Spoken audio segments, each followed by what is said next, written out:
Videos like this are made possible by viewers like you. In this video, we're going to be looking at the strange case of New Agers dropping their crystals and yoga mats in Jesus' name, and then arriving on YouTube with an unbridled passion and a warning for us all. Moved to take drastic action against the idols of their past, born-again Christians who fear demons lurking in the dark. Let's talk about this.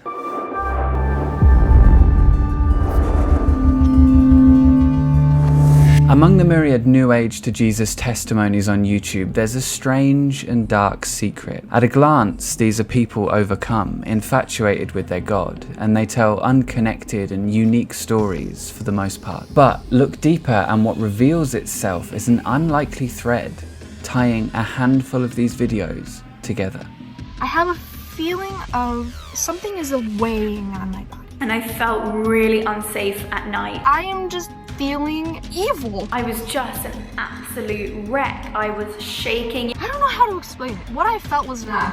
When avid New Agers turn away from the nebulous witch doctrine and thinly veiled deepities of the New Age, many find themselves left wanting. A place in their life once occupied by the universe and the law of attraction and Reiki and crystals has been hollowed out. When this happened to me, I fell back on atheism, never raised on any particular faith or belief. That seems only natural to me. But for those raised on Christianity, though it never really appealed to them before, that is what some return to. Grown up Christian but with no real passion for the faith, many who have uploaded their New Age to Jesus testimonies tell a tale of fascination as they stepped into the New Age and discovered the wacky and wonderful world of spirit guides, of energy healing and more. And in almost choreographed concordance, many also tell stories of unique but defining moments in their return to their former faith. And as they go on, a select few speak of how they were moved to drastic action. Among the results in our initial YouTube search, we find the unlikely thread that ties these particular accounts together. This man, Stephen Bancarz, is a former New Ager with a compelling New Age to Jesus story of his own. Whether it be divine will or just good SEO, I'm not the only one who found his channel. In fact, the effects of his videos have been far-reaching. Now, Bancarz has an interesting story. He used to write for Spirit Science as a guest author and used to run a Facebook page called Spirit Science and Metaphysics for a time, which back in the day I used to share New Age posts from when I was a New Ager. That page would eventually become Reasons for Jesus. Bancarz comes across as honest and authoritative, and it's not hard to see how to a former New Ager raised on Christianity, what he's saying might be convincing. He's got a moving story of success in the New Age, a dream house and a dream car, but like many of the people who have taken his lead, he speaks about not feeling fulfilled by any of it. It was only when he had what he believes was a personal experience with Jesus that things changed for Bancarz. I knew in that moment that I was in the presence of Jesus, and the quality of everything around me changed. The wind felt like it was infused with his presence, and when it hit me, it just completely broke me. Now, Bancarz's ideas aren't necessarily unique to him. In fact, they're worryingly commonplace among believers in more mystical forms of Christianity. Still, to understand the nature of Bancarz's claims, we need look no further than some of his more widely circulated videos. Bancarz's most popular upload to date is entitled "Occult Objects in Your House Give Demons Legal Ground." In this video, his principal claim is that certain items can feel inherently of a certain tradition due to a spiritual signature or a vortex that they are tied to in the astral or spiritual realm. These items, according to Bancarz, possess intrinsic spiritual properties which are owned and overseen by demonic authorities. In speaking about these items, Bancarz tells his audience that such items give demons legal right to oppress you or weigh on your spirit, consciousness, and soul and create an atmosphere in your house. And it can have just brutal effects on your spiritual health. Such a claim might strike anybody not prone to mysticism or superstition as strange, but it says Bancarz continues on that his influence on other former New Agers is revealed. Bancarz explains to his viewers that when his beliefs changed, he he began to feel differently about some of the objects in his house. Some rooms, he says, were dark and scary, and he no longer wanted to enter them. He does clarify, though, that he only began to feel this way after his beliefs changed. The truth of the matter, Bancarz asserts, is that you can live under the influence of an occult spirit even after you adopt Christian beliefs. The effects of occult spirit influence are as follows: an unsound mind, a double mind, a cloudy head, a feeling of disorientation or vertigo, a heaviness or a haziness in certain rooms in your house, a spiritual urge or addictive pull to go back into the occult, a weakness in the Holy Spirit wherein you feel like you don't have an open heaven over your head and can't connect with God properly. And then he adds, it can also result in nightmares, spiritual attacks, spiritual or demonic manifestations in your house, and last but not least, poor spiritual discernment. With a list of symptoms like this, you'd be forgiven for thinking this kind of thing happens all the time. That occult spirits are as commonplace as internet grifters and new age charlatans, not thinking of anybody in particular. But to the keen thinkers and the critically minded, another explanation presents itself. A hardened skeptic might hear a pseudo-medical list of symptoms like this and recognize some fatal flaws with it. Many of the symptoms are vague and difficult to truly diagnose. Others are reasonably explainable as the consequence of suggestion, placebo. However, according to Bancarz, the cause of these symptoms is not purely psychological. According to Bancarz, occult objects, including items related to other major world religions such as Hinduism, are to blame. There's a nasty whiff of ideological colonialism about this whole thing. It bears mentioning here that when Bancarz makes his claim about nightmares and spiritual attacks and spiritual or demonic manifestations in your house, the picture shown in his video is disturbing. A woman lies awake in a dark blue-black room. Her eyes are wide, but she lies rigid. A dark shape looms over her. When I first saw it, the image made my heart skip a beat, and I don't believe in any of this stuff, so I can only imagine how it might make a believer feel. But it's at this point that we should return to the young true believers who have taken to YouTube, whether it be via videos or the comment section, to tell their stories. I have a hard time sleeping because I have an underlying fear, and like it's big. Like I can't sleep. I gotta sleep with my main bedroom light on. And I felt so unsafe in my apartment. I felt this energy around me, and I still had these objects in my home, and I felt really unsafe at night. I don't know how to explain it. What I felt was not good, and what was building inside me was such great fear. So scared. This feeling is so awful, disgusting, horrible. I don't know what's going on. As I was like ridding myself of this evil that had obviously latched onto me to make me believe all these other things, it was almost like I felt like I brought them out of me, and then they were kind of still trying to attack me. Bancarz offers a way to help the righteous cleanse their homes of these occult objects, throw them away or burn them.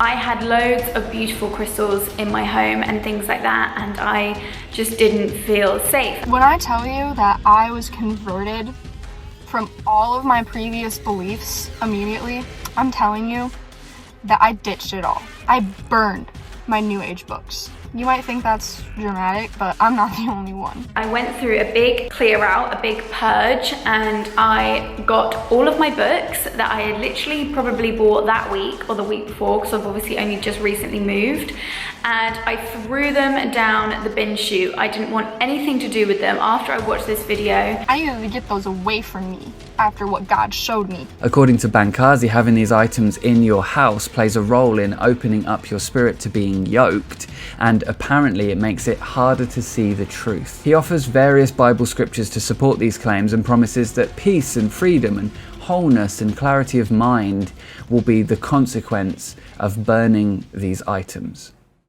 When we think of the term radicalization, what comes to mind are usually the more extreme examples, things which, if I mention them explicitly on this channel, I'd probably get demonetized immediately for doing so. Speaking of, please subscribe to this channel if you're enjoying this video. But herein, I'd like to turn your attention to a more colloquial use of the term, something a touch more everyday. Herein, when we're talking about radicalization in reference to the case of Bancarz, we're speaking about the action or process of causing a person to adopt extreme opinions which moved them to action, generally politically or socially, but in this case, religious. However, it may be useful to examine one aspect of the more feared form of radicalization, as there's something to be gleaned from doing so. During the process of radicalization, moral shock may be fostered in the mark. Jasper M. Jackson, who coined the term first, defined it in his book The Art of Moral Protest as such: an unexpected event or piece of information which raises such a sense of outrage in a person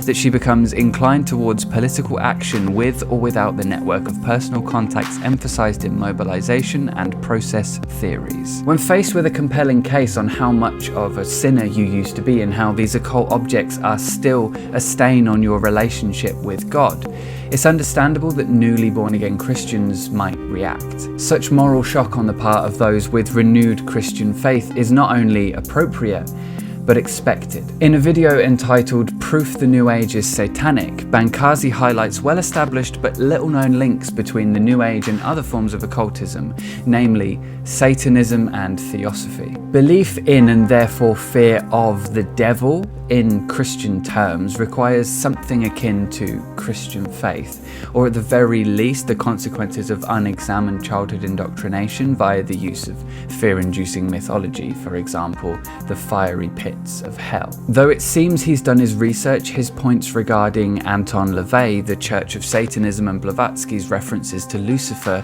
may only be surprising to those who weren't really already aware of them beforehand. And predictably, they lean heavily on some pre-existing belief in the devil in some form, likely latent Christianity in his viewers. Regarding Theosophy and its co-founder Helena Blavatsky, dubbed the Mother of New Age by some, Bancarz employs the words of New Religious Movement's leader, Gordon Melton. No single organization or movement has contributed so many components to the New Age movement as the Theosophical Society. It has been a major force in the dissemination of occult literature in the West in the 20th century. Madame Blavatsky stands as the fountainhead of modern occult thought, and was either the originator and or popularizer of many ideas and terms which have a century later been assembled within the New Age movement.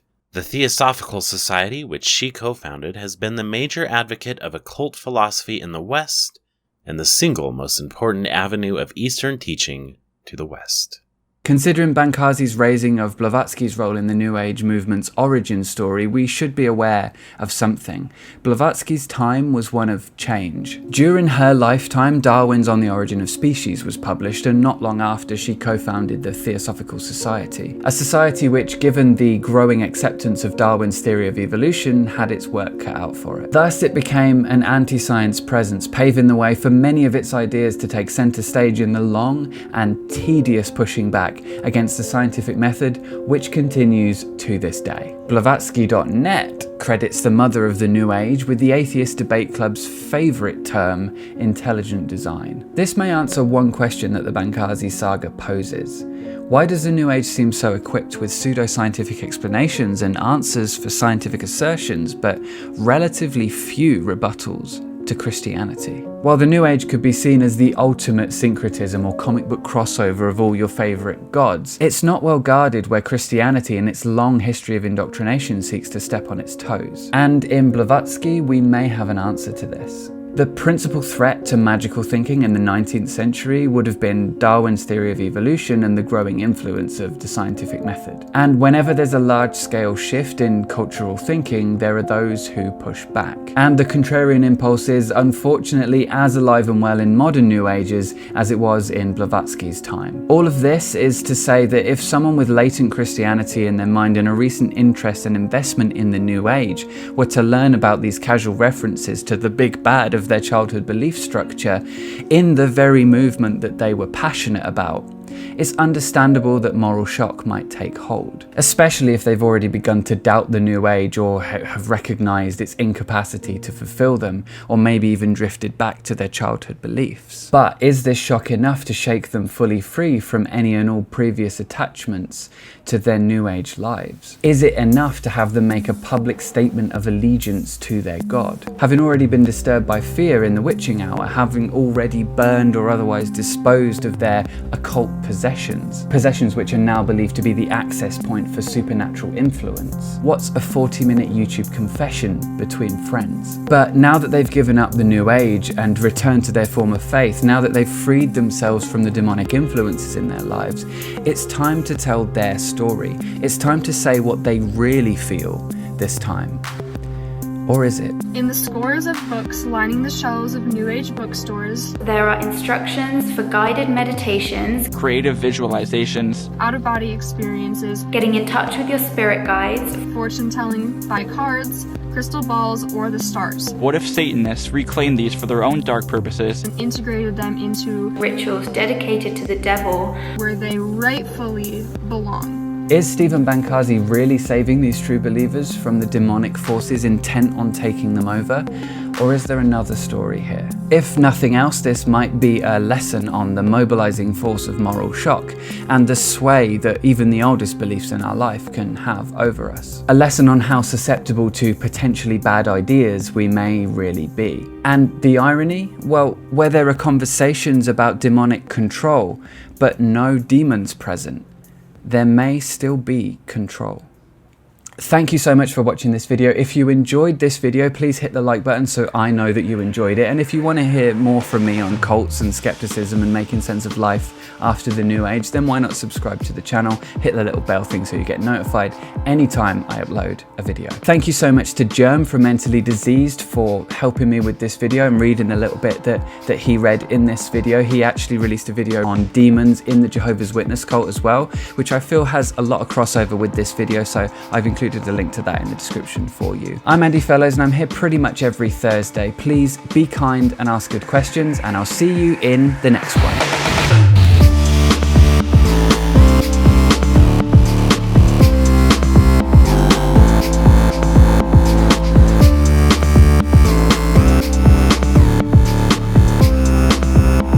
When people finally manifest their dream car, what do? They look for the next thing to manifest.